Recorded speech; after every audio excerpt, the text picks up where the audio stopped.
Bem-vindo a todos nesse momento especial aqui reunidos para mais um encontro da série psicológica Joana de Ângeles, nesse movimento de estudo e reflexão que estamos fazendo, em especial hoje, trabalhando o item 17, Encontro com a Realidade, do livro Momentos de Saúde. Um grande abraço a todos. E está conosco hoje a Adriana Lopes, Daniel Campos, que estão colaborando nesse tema tão especial. E eu começo, já trazendo uma provocação aqui para a Adriana, para o Daniel, que, de uma certa maneira, no capítulo 10 desse mesmo livro, a Joana vai falar sobre a verdade libertadora.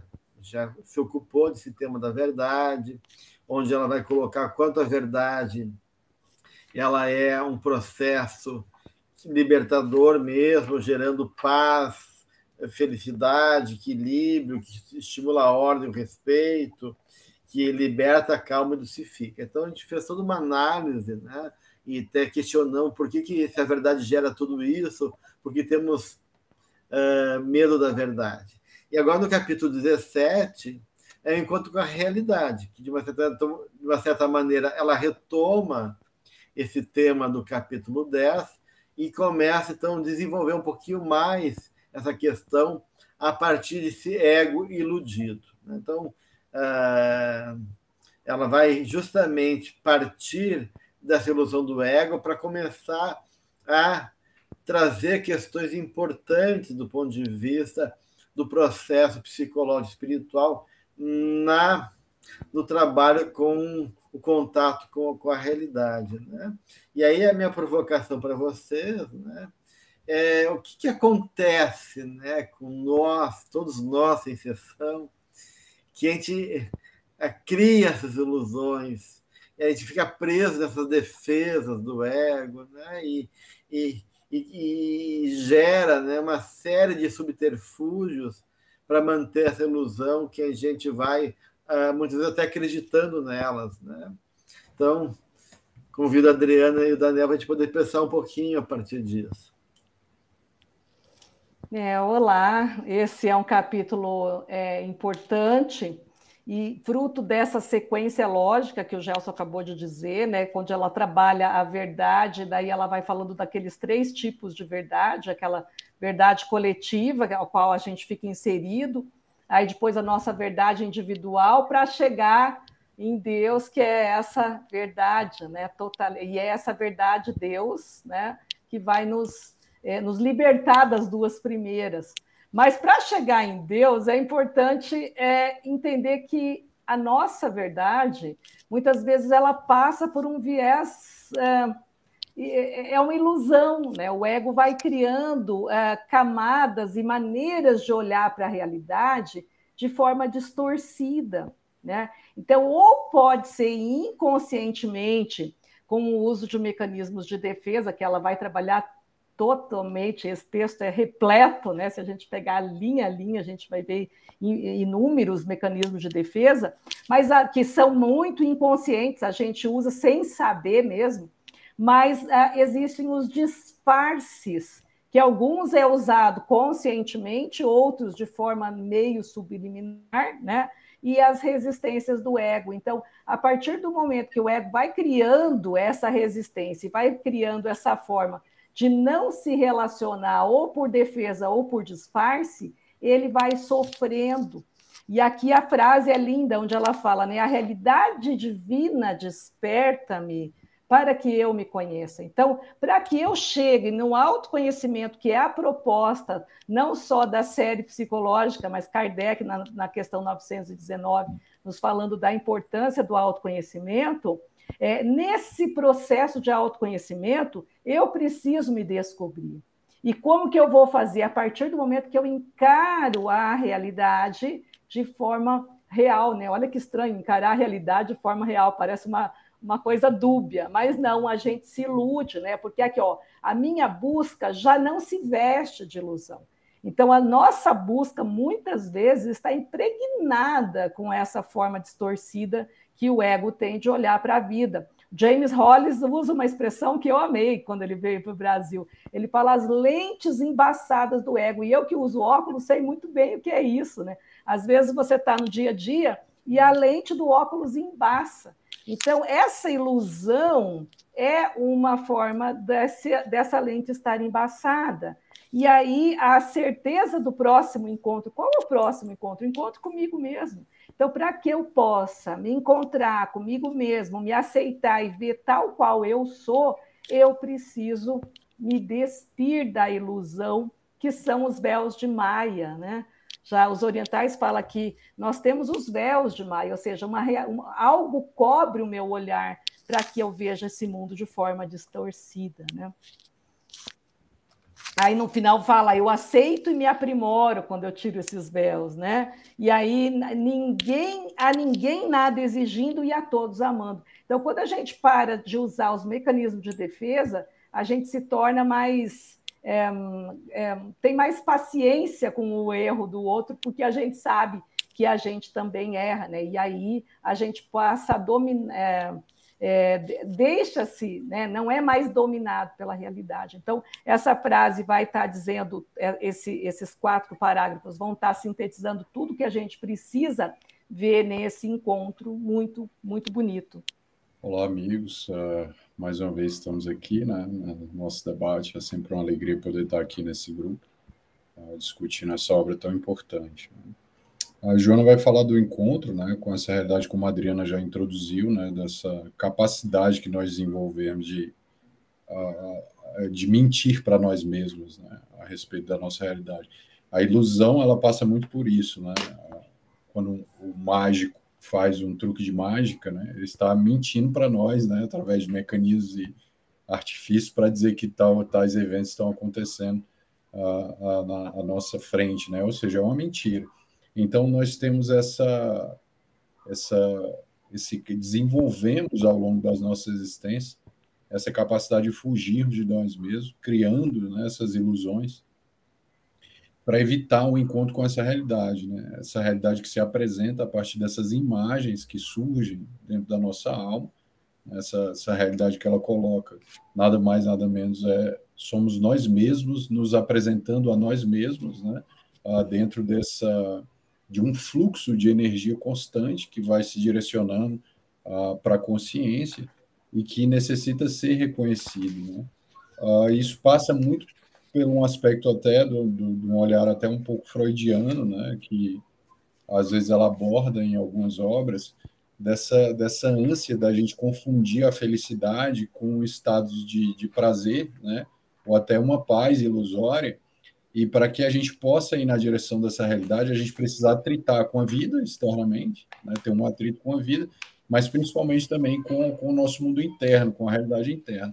E isso quebra, né, essa paz, quebra esse estado de prazer, quebra gera medo, né, como ela traz, né, de se auto-olhar e de se auto-encontrar. Então, esse movimento, né, de encarar essa realidade, ele vai tirar de nós de uma lógica infantil, né, como uma lógica muito voltada para algo mais passivo, mais defensivo, né, muito focado nessa realidade do medo, que é bem característica da nossa psicologia mais infantil. E ela fala que o encontro dessa realidade precisa passar, inclusive, por um dos sentimentos que ela coloca até no Jesus e a atualidade, precisa de coragem. A gente vai precisar dessa coragem para poder atritar com esse material que está ali, e não dá para fazer isso a partir desses estados emocionais mais regredidos que estruturam, né, toda essa obra de arte que a gente cria na vida, que é fugir de nós mesmos, porque fugir de nós mesmos é uma verdadeira obra de arte. A gente faz um malabarismo tão grande para fugir da gente, né, que quando a gente olha os mecanismos de fuga, as patologias, é inacreditável o que a gente faz para não se auto-encontrar. Interessante, né, que tudo isso estão trazendo mostra uma dinâmica complexa, e Joana, ela explicita como é que está essa dinâmica, né? Porque ela, no começo do capítulo, ela fala justamente desse jogo do ego para não se identificar. Isso parece estranho ela usar esse termo, né? A fim de não se deixar identificar. Porque, de uma certa maneira, assim como é natural a plantinha buscar a luz, que é a base da vida dela, nós viemos de Deus. E a identificação seria essa consciência do divino em nós, essa consciência da nossa essência como espírito. Mas o que é o self, né? E o ego fica preso, esse eu menor, a uma ilusão com resistência, né, a essa identificação. E por que a gente tem resistência de se identificar com aquilo que é tão especial, né, que é a base da vida, que é Deus, que é amor, que é verdade, né? E aí me parece que entra toda essa questão infantil que o Daniel coloca, né? Porque, de uma certa maneira, esse trabalho de identificação começa, como a Adriana falou, se despojando para que eu possa ser quem eu sou, né? E, ou seja, me reconhecendo humildemente na minha pequenez, mas reconhecendo que eu estou caminhando em favor de um ideal, da favor da plenitude. Então, de uma certa maneira, a verdade nos responsabiliza. E a gente tem que acreditar que a gente é capaz. E por medo de não ser amado, por não acreditar em nós, a gente vai criando daí esse jogo de máscara e ilusão. E, consequentemente, o que a Joana coloca? Né? Esse tipo de postura gera o quê? Conflito. Porque na medida que eu nego a mim mesmo quem eu sou e tenho que criar um jogo de máscaras e de ilusão, eu vou gerar uma tensão de opostos. Né? Porque tudo que tu movimenta numa atitude muito unilateral, exagerada, há um movimento do inconsciente oposto a isso. Então, como o Daniel falou, é um malabarismo a gente viver nessa mentira. E a consequência disso, ela é muito nefasta, como diz a benfeitora, né? Porque, de um lado, a gente, nesse disfarce, acaba levando para a nossa vida e levando para as relações com os outros esse conflito. Então, em um momento, ela diz que a gente se torna muito exigente em relação ao outro, porque quando a gente não quer ver coisas em nós, a gente, de uma certa maneira, projeta no outro e cobra do outro aquilo que a gente não consegue aceitar em nós, né? Ou conosco mesmo, né? A gente cria uma fantasia de ser severo e uma cobrança que, de uma certa maneira, impede um trabalho de poder entender melhor nós mesmos num movimento de conciliação, que ela diz, que é aquilo que o Jung chama de função transcendente. Então, tudo isso ela vai trazendo no começo aqui do capítulo. Como tem informação, né, gente? Como tem elementos profundos para a nossa reflexão, já no início aqui desse capítulo.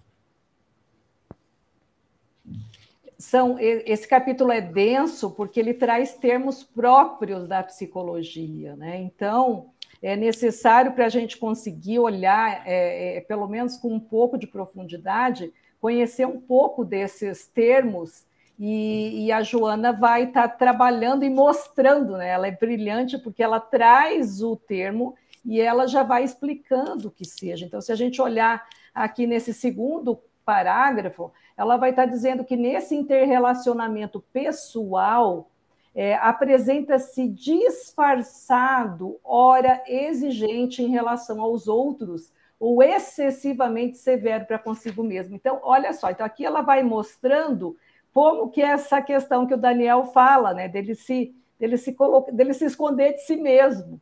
Então, em algum momento, para evitar o contato com a realidade, ele cria essas máscaras que o Gelson falou, né, que é esse disfarce, ele se torna exigente, ele exige muito dos outros e ele é condescendente com os seus próprios erros. Então, veja como são dois pesos e duas medidas, né? Então, quando a gente olha para essa exigência, nós estamos falando de um disfarce do ego, né, que é o controle. Então, ele usa do controle para controlar o comportamento alheio, mas ele se torna autocondescendente. E aí ela vai estar falando que ele projetando os seus conflitos ou introjetando. Então, esses são dois mecanismos aqui, né? A projeção e a introjeção. A introjeção é interessante, a gente consegue ver muito o mecanismo de introjeção em pacientes enlutados. Eu percebo, né, nos familiares de alguém que faleceu, então a pessoa começa a trazer sintomas. E aí você começa a observar os sintomas, e aí quando você vai analisando, você acaba descobrindo que é exatamente o que aquela pessoa que faleceu tinha. Então, ela começa a introjetar o tipo de fala, ela começa a reproduzir o tipo que a pessoa usava em termos de roupa, e aí ele vai somatizando, inclusive, a patologia. Muitas vezes não é uma patologia de cunho genético, hereditário, mas é fruto de uma construção, de uma ilusão. É quase como assim, ela precisa ser fiel a esse ser, né? Ela precisa honrar esse ser. E aí ele honra de uma forma iludida, acreditando que é inconsciente, é mecanismo de defesa, né? Então, o inconsciente o ego leva ela a essa ilusão de que para não esquecer essa pessoa, ela precisa trilhar o mesmo caminho.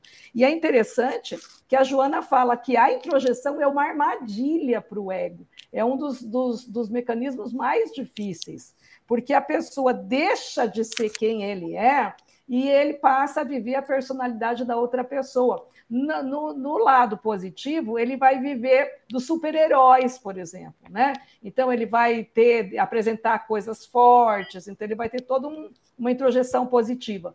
Mas também tem a introjeção negativa, que é essa que eu falei do processo do luto, né? Que a pessoa, às vezes, sintomatiza o problema que o parente que faleceu tinha, né? Então, é interessante a gente olhar esse movimento aqui de projeção e introjeção. Mas mesmo a introjeção, quando ela é positiva, a Joana coloca aqui, né, Adriana? Tu cria uma falsa ideia de pessoa feliz, realizada, né? E introjeta essa persona, mas tu não é isso. Então, tu te cobra algo que não é e tenta sustentar uma verdade que não existe. Então, por isso que ela fala também que, às vezes, tu é excessivamente severo consigo mesmo e também exigente com o outro. Então, às vezes, a gente é condescendente conosco mesmo, mas, ao mesmo tempo, a gente é severo porque a gente quer criar e cobrar de nós um ideal que a gente não consegue sustentar. E por isso que a gente vive num conflito permanente, tanto num movimento como no outro, né? Não conseguindo essa conciliação, né? Essa reconciliação conosco mesmo, que é fundamental para um processo de apaziguamento e de transformação verdadeira. Aí ela coloca isso, né, que isso tem um preço alto para a psique, né, em vários níveis, né, não só em sofrimento, mas também no tocante às virtudes. Só retomando essa ideia que a Adriana trouxe, né, da introjeção numa psicologia dos nativos, né, mais original, mais primitiva, aqui no Brasil, né, os índios tupis eram índios bastante guerreiros, né, e eles estavam constantemente guerreando com as outras tribos. E eles tinham um ritual na tribo, né, que quando eles iam para a guerra e a tribo ganhava uma guerra, eles matavam as pessoas da tribo oposta, né, e os melhores guerreiros eram capturados para passar por um ritual, né, de canibalismo, no qual a carne do guerreiro que era ingerida ia passar a virtude, né, aquela capacidade de guerra quando ele comia a carne do outro guerreiro, ele assimilava também a capacidade, né, de guerrear, essa identificação com esse lado guerreiro do guerreiro da outra tribo, né, gerando esse processo de uma maneira bastante literal, né, bem original aí, que é o que a Adriana estava falando. É uma virtude, né, que ele é até, né, quase numa simbiose ali, numa participação mística, ele vai assimilando essa realidade. Só que à medida que nós fazemos isso de uma maneira mais, vamos dizer assim, sutil, com os mecanismos mais sutilizados agora desse homem moderno, não é tão literal como um índio, né? Ou não que a psicologia do índio não tenha essa nobreza, mas ou dos nativos, né? Hoje nós fazemos isso com uma sutileza maior, mas isso vai sufocando a personalidade real. E à medida que isso vai acontecendo, esses mecanismos de introjeção, de projeção, né, eu não só me alieno de fazer a minha personalidade, a minha essência acontecer, mas no sentido de eu integrar aspectos desadaptados da minha personalidade, aspectos do lado mais escuro da minha sombra, mas eu também começo a desnutrir áreas de virtudes também que precisavam acontecer. Né? Então, não é só, de alguma forma, uma amputação de uma realidade que eu tento fazer que me gera sofrimento, que eu tenho que encarar, muitas vezes, níveis de caráter transviados que moram dentro de mim, ou ilhas de consciência desadaptadas. Há também aspectos da personalidade que precisam acontecer e que, às vezes, já até foram consolidados em outras encarnações e que são também sufocados por essa mendacidade, ou esse disfarce que nós criamos da própria realidade, até nos elevados níveis de exigência, né, que ocorre, porque muitas vezes a lógica com a qual a gente trata o outro num nível muito grande de cobrança, ou exigindo coisas, né, essa lógica também recai sobre nós, né, nós acabamos também nos tratando também assim, e as nossas virtudes também vão sendo sufocadas a partir de uma realidade, às vezes, muito idealizada e que não é compatível com a nossa realidade interna, né? Isso vai gerando, até a gente tem essa imagem na psicologia, que é uma fala do Jung, né? Você dá banho no bebê, né? E na hora de jogar água suja, você joga também a criança junto fora, né? Vai sempre um lado bom também vai amputado, né? Dentro desses mecanismos de defesa aí, dentro dessa realidade. É interessante, né, que ela vai daí trazendo, né, vários padrões de comportamento que demonstram esse jogo de defesa, de ilusão, né? Ela fala da pessoa que é muito puritana, né, que fica de uma certa maneira fiscalizando a má conduta do outro e projetando, né, na verdade, seus desejos reprimidos, né? A sua dificuldade de lidar com a sua sexualidade, ou com uma pessoa muito reprimida, né? Muito árida e muito desamorosa, e aí ela quer, ela cria um discurso de justiça, de valores, para poder projetar a raiva dela, né, do outro, impedindo o outro dele ser ele mesmo, né? Ou aquela pessoa que é muito crítica, a Joana coloca, né, que de uma maneira é inseguro e de uma certa maneira se defende questionando o mundo, né? Porque no dia que eu critico o mundo e ataco, eu não sou atacado, né? Eu fico protegido na minha crítica e daí eu inverto as coisas, né? Eu culpo o mundo, critico o mundo e estou sempre analisando o outro para não ter que olhar para mim mesmo e me enfrentar aos meus receios, a minha insegurança e assim por diante. Ela vai citando vários, né? A pessoa que é humilde de maneira exagerada, ela coloca aqui, né? E que ou se identifica com as dores, né? Com um padrão de sofrimento, de aflição, e que acaba tendo um núcleo paranoico. O que é o núcleo paranoico? É a pessoa que se sente invalidada, né? Tá com medo, né? Perseguida, ou com vergonha, ou julgada, mas na medida que ela se sente inferior, ela se coloca no centro do mundo, né? Na paranoia, porque está todo mundo pensando nela, falando sobre ela ou criticando ela. Então, é um jogo de opostos aí, né? Eu acho que eu estou sendo, de uma certa maneira, rejeitado pelo mundo por essas fantasias negativas que eu acho que o mundo tem de mim, né? Mas, ao mesmo tempo, estou colocando um lugar especial, né? Porque está todo mundo se ocupando comigo, né? Então, tá todo esse movimento aí que, de uma certa maneira, reflete essa ânsia de ser amada, né? E tu ficar nessa penalização como uma forma de chamar a atenção do mundo e despertar a pena como uma forma ilusória de amor, né? Ou a racionalização, né? Que tu desculpa sempre, dá uma desculpa sempre em relação aos teus erros, aos teus equívocos, não aceita a tua vulnerabilidade, não aceita a tua pequenez, né?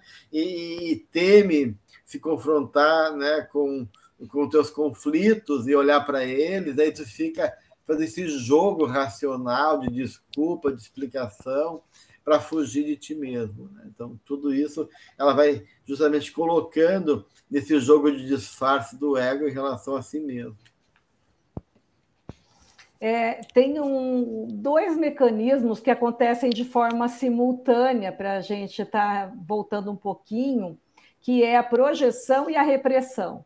Então, a partir do momento que eu reprimo um conteúdo que eu não quero ver, então, Kardec fala, né, que a grande chaga da humanidade é o orgulho e o egoísmo.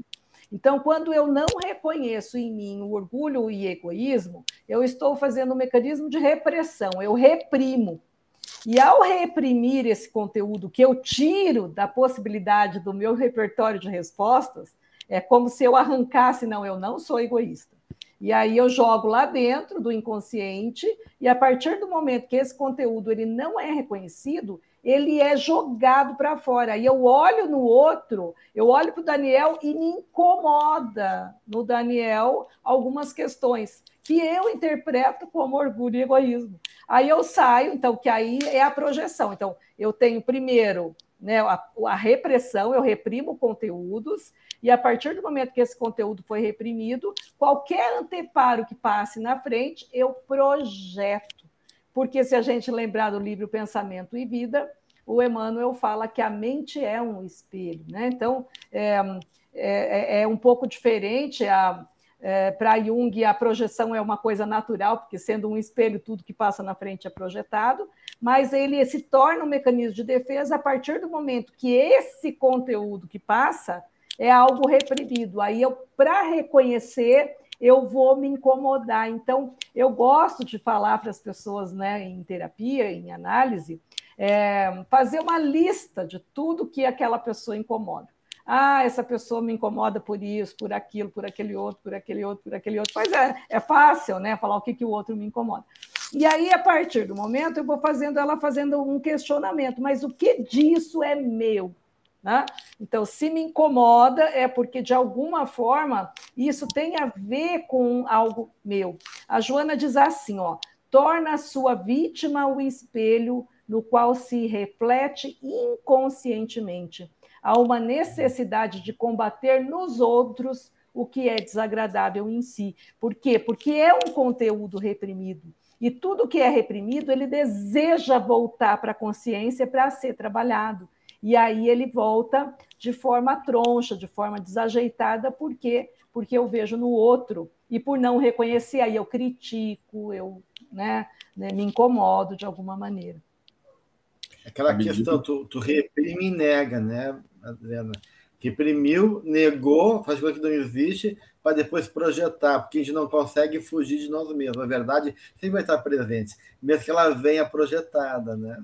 Então tem a repressão, a negação e a projeção aí, né? É interessante, né? Porque a cada momento da nossa existência que esses mecanismos, né, se tornam cada vez mais elaborados, mais ricos, né? No sentido do não encarar essa realidade, à medida que esse ego vai tentando de todas as formas, né, manter e se estruturar nessa ilusão, ele está se impedindo de amar. Né? Ele não deixa o amor acontecer, né? Porque para que, inclusive para que o indivíduo expresse essa desadaptação interna, essa sombra, né? Ele precisa expressar isso a partir dessa realidade do amor, né? Que ela até fala, né? Falta de recursos, até de uma nobreza moral de falar dessa pobreza interna, né? De assumir esse lugar e de falar sobre isso, né?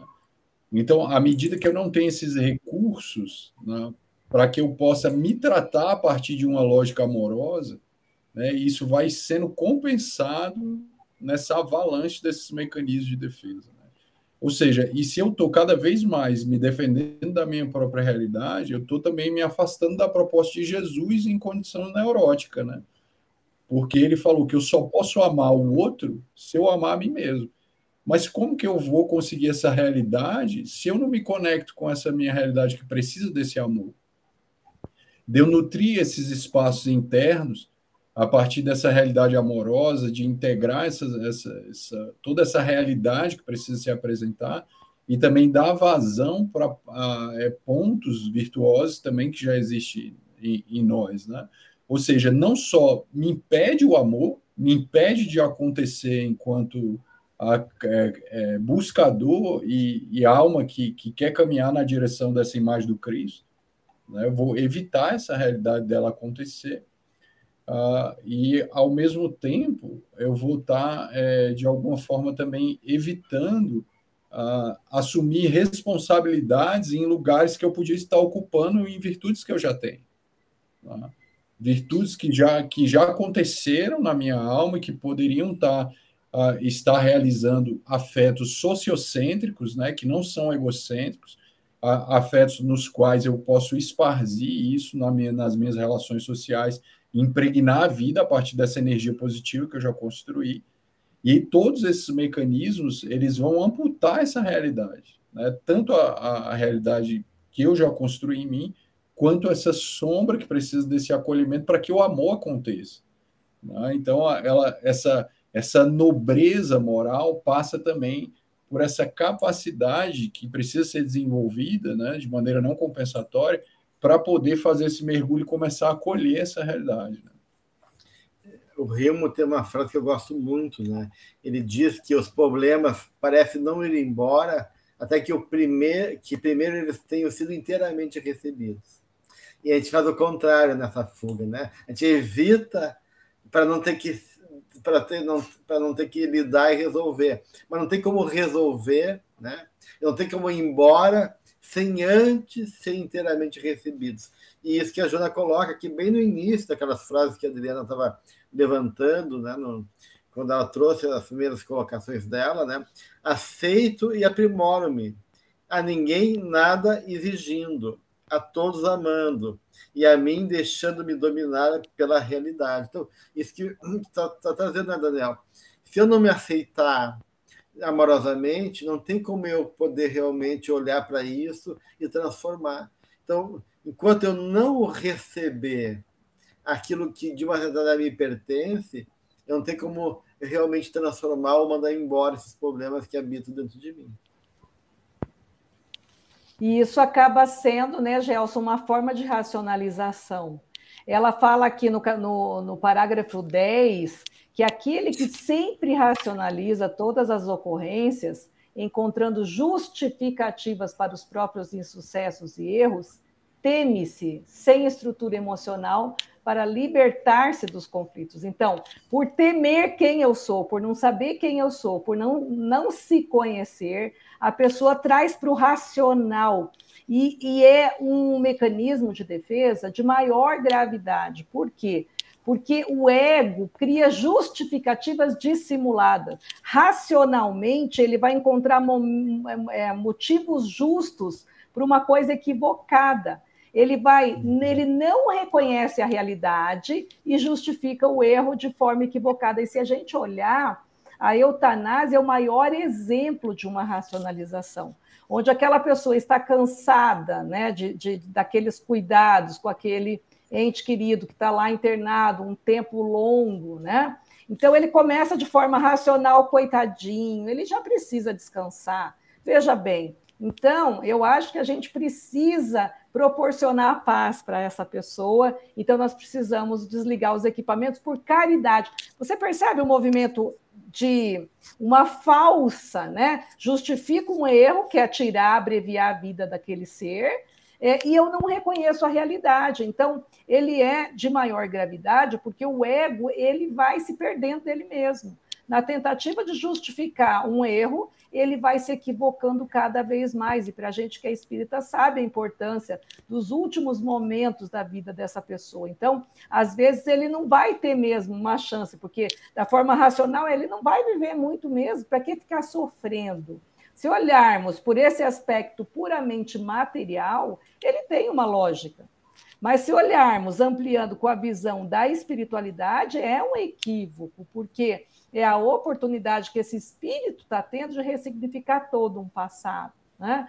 Então, é muito perigoso essa dicotomia entre o que se justifica e o que de fato é. Então, veja como essas ilusões são formas do ego de não lidar com uma realidade. E no caso da eutanásia, qual seria a realidade nua e crua de verdade? Ele está cansado e ele cansou de cuidar dessa pessoa. Né? Claro que é muito difícil ele olhar para isso, e é aquilo que o Daniel falou, é necessário coragem. Né? E tem uma frase do Jung que é maravilhosa. Ele fala que aquele que não atravessa o inferno de suas paixões também não a supera. Então, é necessário de atravessar por esse inferno de si e se olhar ainda egoísta, né? Que ele ainda deseja que o outro morra. Então, precisa coragem mesmo de um enfrentamento e descobrir em mim aquele mendigo mais pobre que precisa da minha caridade, do meu amor, para que ele possa ser resgatado. Né? Então, eu preciso cuidar desse meu eu egoísta ainda. E é interessante, Adriana, que por mais que a gente disfarce, né, através desses mecanismos de defesa, através de todos esses artifícios, né, que o ego consegue, através desse malabarismo, para escamotear a própria realidade interna e interagir a partir dessa imagem ilusória de si mesmo, nós não conseguimos anular o diálogo energético com a vida. Então, nós acabamos gerando uma aura em torno de nós, né, essa negação. A gente acaba se colocando em lugares emocionais nas nossas relações sociais que, às vezes, nem passa pelo verbal, mas só pela nossa própria presença, né, vai gerando umas sincronicidades, umas relações tão de exclusão, de falta de interação, de um empobrecimento né, nas relações sociais, porque a vida não se dá só a partir dessa máscara. Né? A máscara ela dá essa sensação de uma pessoa organizada psicologicamente, mas muitas vezes, quando o indivíduo vai interagir socialmente, ele começa a atrair pessoas que não gostam dele e que não quer ficar próximo. A fala tem uma energia, né? Às vezes ele tem um discurso ali no nível da consciência egóica que está falando até coisas coerentes, mas traz uma energia diferente, né, que incomoda as pessoas, que atrita com as pessoas. Então, não há como fugir, né, da própria consciência. Ainda que tudo isso se vá se convertendo em uma imagem de paz mentirosa de si mesmo, a gente não consegue fugir dessa energia que a gente joga na vida, né? Então, isso vai gerar também problemas relacionais seríssimos. É uma questão importante que me faz pensar, é o final do capítulo, que somente com pessoas que conhecemos podemos sentir-nos realmente bem. Então, em cima disso que estou falando, acho que é isso, né, gente? Porque toda experiência de trabalhar com a gente tem que ser um trabalho com sentimento, ou seja, uma experiência sentida. E na medida que a gente foge, o sentimento não é trabalhado.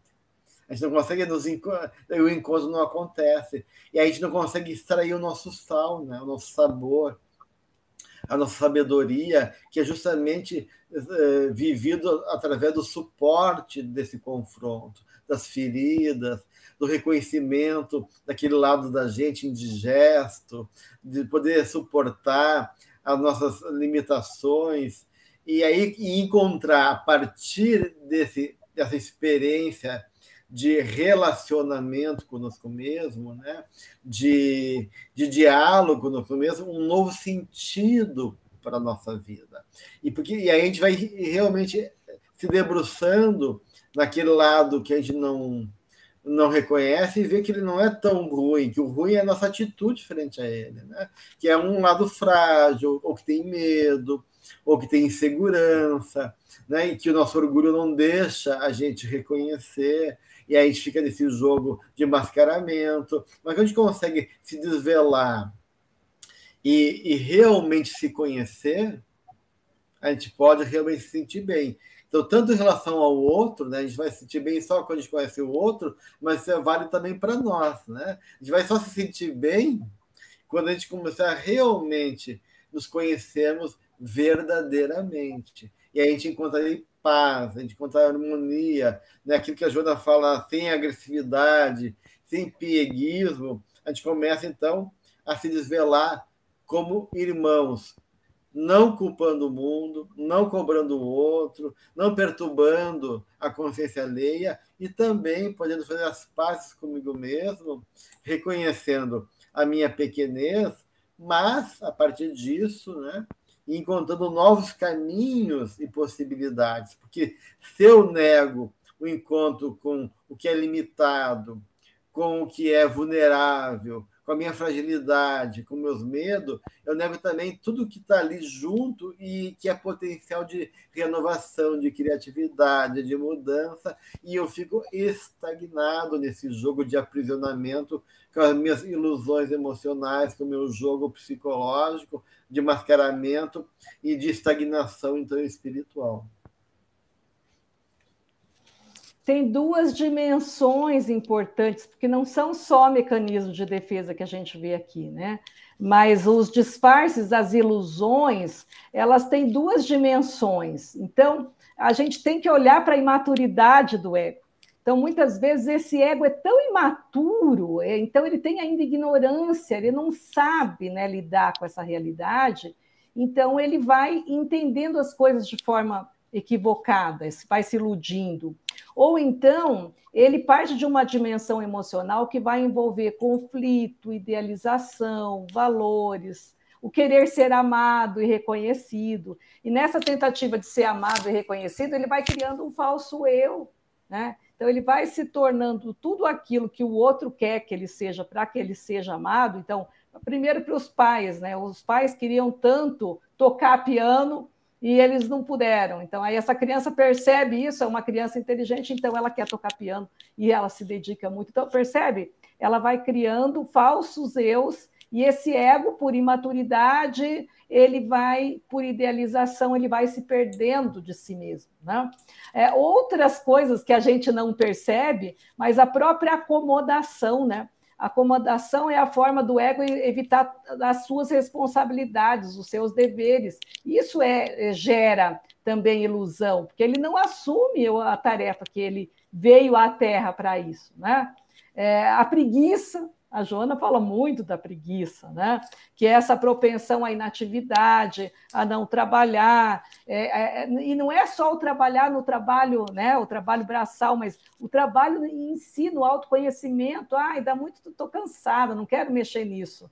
Vamos deixar quieto, né? Eu deixo para me conhecer na outra encarnação, agora eu vou só trabalhar. Então, até o trabalho exacerbado é uma forma de fuga, porque ela trabalha tanto que não sobra tempo para pensar em si. Então, veja como é uma forma desse ego se perder de si mesmo, né? O controle, que é aquilo que a gente falou, o medo e o orgulho. Então, por medo, né, ele deixa de entrar, ele não tem coragem de se enfrentar. A inveja, a agressão verbal. Então, olha como que o ego, nesse decorrer e nessa formação, ele vai se perdendo de si e vai buscando maneiras de ver essa realidade de uma forma muito diferente, né? De forma bem equivocada.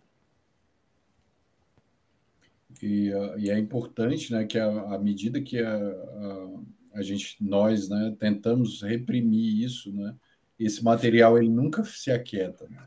Ele sempre vai voltar, né?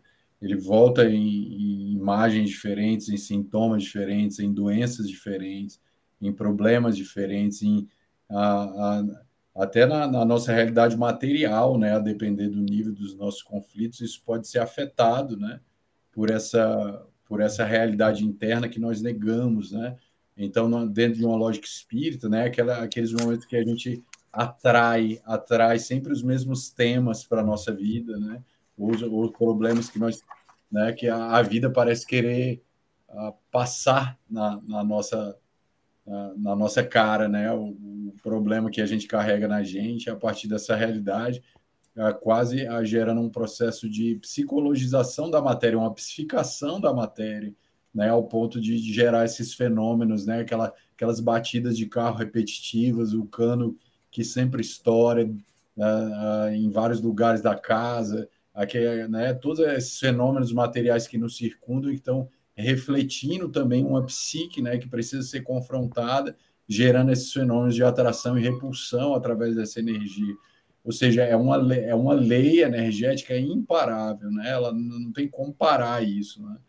E só cabe ao ego se deixar atravessar a partir de uma realidade amorosa para tentar integrar e fazer essa personalidade acontecer. E é óbvio que isso não é feito de maneira agradável sempre, né? Na grande maioria das vezes não é. Isso vai ter um nível de dor, mas muitas vezes não vai ter sofrimento, e que é bem diferente, né? E a dor que nós experimentamos muitas vezes é uma dor libertadora, quase como de um parto normal, né? De uma mãe que sente a dor do parto, mas quando o filho nasce, ela fica encantada por aquela realidade, e é uma dor cheia de sentido, né? É uma dor que preenche a vida, que gera a plenitude, e a dor da neurose é o oposto disso, né? O vazio, é a depressão, é aquela vida pesada, é a vida cheia de sintomas, né? Então, essa experiência do autoencontro, ela com certeza ela vai gerar níveis de atrito com a vida e pode sim gerar dor, mas o sentimento de libertação atravessa tudo isso, né? Essa realidade aí. A gente tem que entender que todo esse processo de dor, como tu falaste anteriormente, né, Daniel, envolve também aceitação e amor. Então, é uma dor, mas que é sustentada nesse compromisso amoroso conosco mesmo.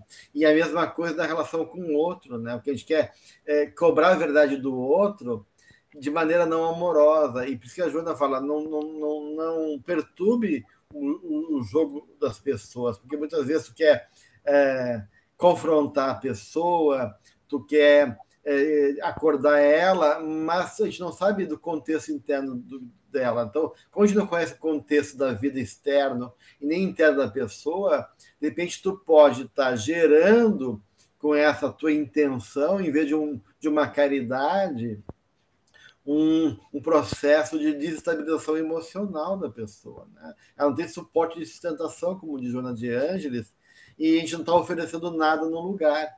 Então, em vez de cuidar do outro, vamos cuidar da gente mesmo, né? E ela daí propõe que o trato com o outro seja do carinho, o da descontração, de deixar a pessoa acolher, deixar a pessoa à vontade, e estimular os valores positivos e grandiosos de cada um, né?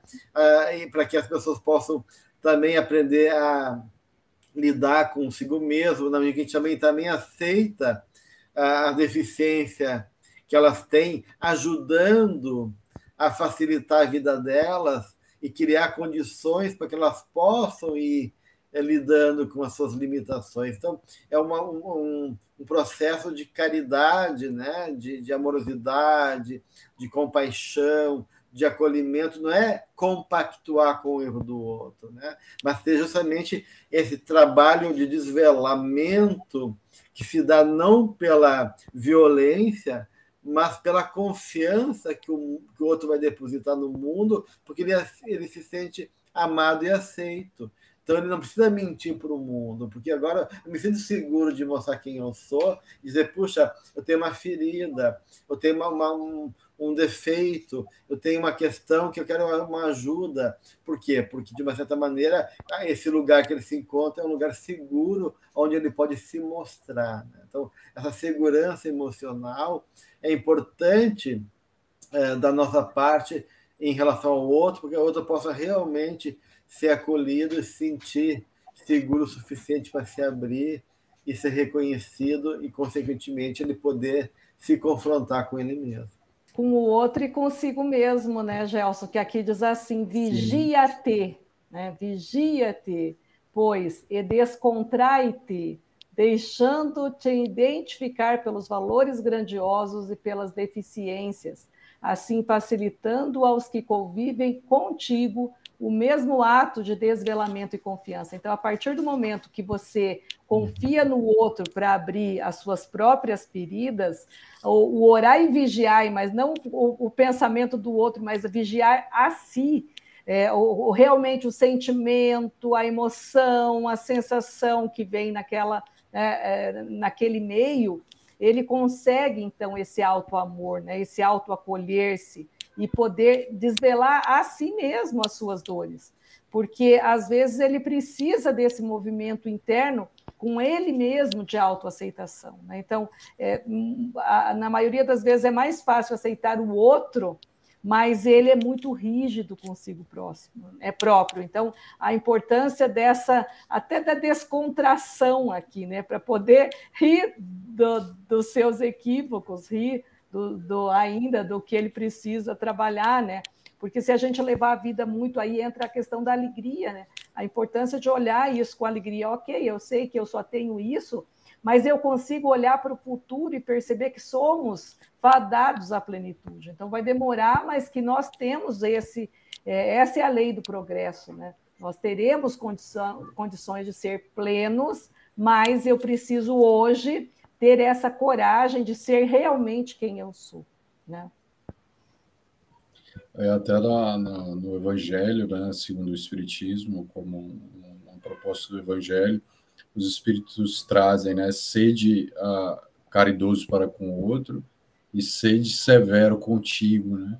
Mas eu gosto de entender essa fala, né, do Evangelho como assim, ser vero, né, ser verdadeiro, né, consigo, não ser ter essa verdade para consigo, que essa proposta ela se torna mais na busca da plenitude, né? Nesse sentido que a Joana traz dentro dessa lógica, né? Ou seja, é de ser capaz de olhar para a própria realidade interna, ao mesmo tempo que eu tenho essa caridade para fora, eu ter também essa força de olhar para essa verdade que nem sempre ela se apresenta do jeito que eu quero, né? Então, ser severo, ou buscar essa verdade nesse sentido. Tudo que é excessivo, né?